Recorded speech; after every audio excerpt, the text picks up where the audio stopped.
मुसलमानों अगर जिहाद के लिए तैयार ना रहे तो फिर जिल्लत का सामना है। जिहाद के लिए तैयार हो, गज़वा के लिए तैयार हो। मैं क्या बताऊं, जय श्री राम सिर्फ सुन के डरने वालों को इंडिया में आके गज़वा हिंद करना है। जब जय श्री राम सुन के डर जाते हैं तो वो क्या गज़वा हिंद करेंगे यहाँ पे, आप बताओ भाई। आप करना क्या चाहते हैं? व्हाट द थिंग इज कि ये चीजें क्या चल सकती हैं और आप क्या हिंदुस्तान पे चढ़ दौड़ेंगे? कैसे भाई? आप मतलब जिसे कहते हैं ना कि यहाँ पे वो कहते हैं ना भेजा है कि नहीं है, वो मिस आरजू एक शो करती है ना भेजा फ्राई, तो क्या आपका भेजा है, आपका दिमाग है आपका, या खोपड़ी खाली है? इस तरह की बातें आप कर रहे हैं। अब इस पे क्या बात करें, मतलब मुझे समझ में आता। निम्रा जी, मैं आपसे दिल की बात कर रहा हूँ कि आपकी सोसाइटी में 24 करोड़ अनपढ़ जाहिल गंवार रहते हैं जिनके ना तो दिमाग है। आप सिर्फ एक कंफ्यूज्ड लॉट हैं, अपनी हिस्ट्री से नफरत करने वाले। क्या कहें, मानसिक दिवालियापन इसी को कहते हैं।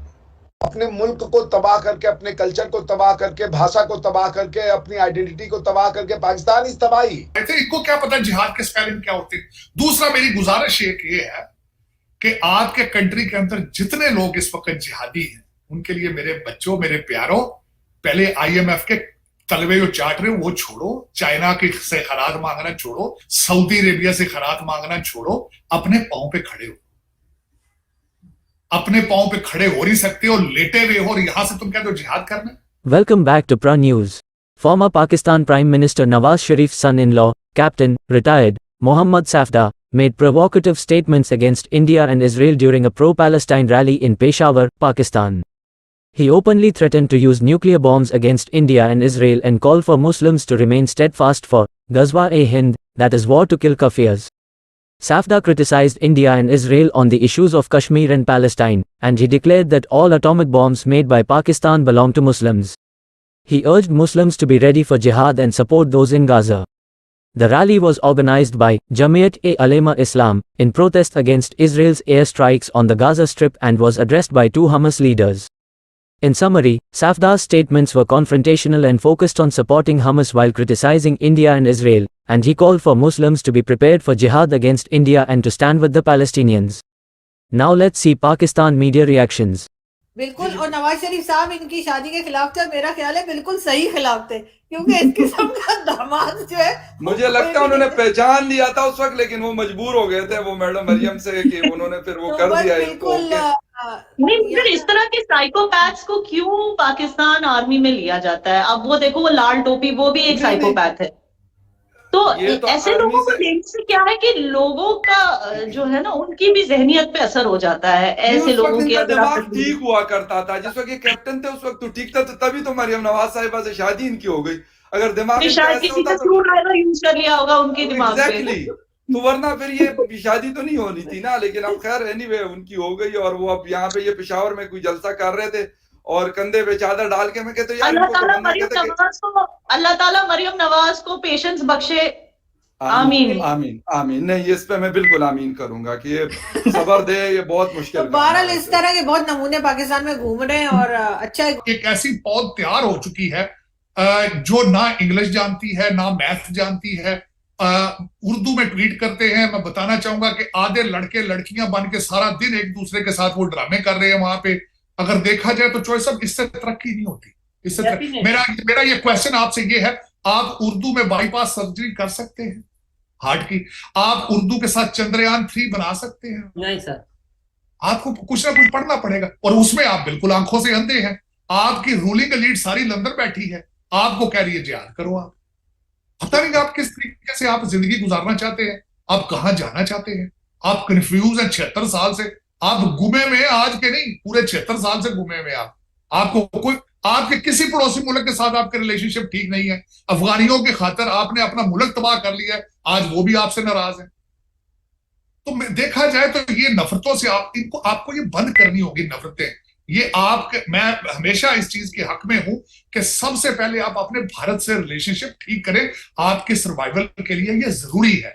पाकिस्तान तो बना लो यार, पहले जिहाद बाद में करना। ये तो जो सर तुमने ये तो सर ये लोग तो कहते हैं कि वो जो एटम बम बना रखा है वो भी जी सिर्फ पाकिस्तान का नहीं है, तमाम इस्लामिक कंट्रीज का है। और एक जर्नलिस्ट, सो कॉल्ड जर्नलिस्ट जो है, जो हमारे यहाँ रहते भी नहीं है, कहीं अमेरिका या इंग्लैंड में कहीं रहते हैं, उनका कहना है कि जी वो जो एटम बम रखा हुआ है उसका एक का रुख तो भारत की तरफ है ही, लेकिन दूसरा इजराइल की तरफ है, उसको स्क्रू ड्राइवर लेके उसको ढीला कर दिया बाजवा साहब ने।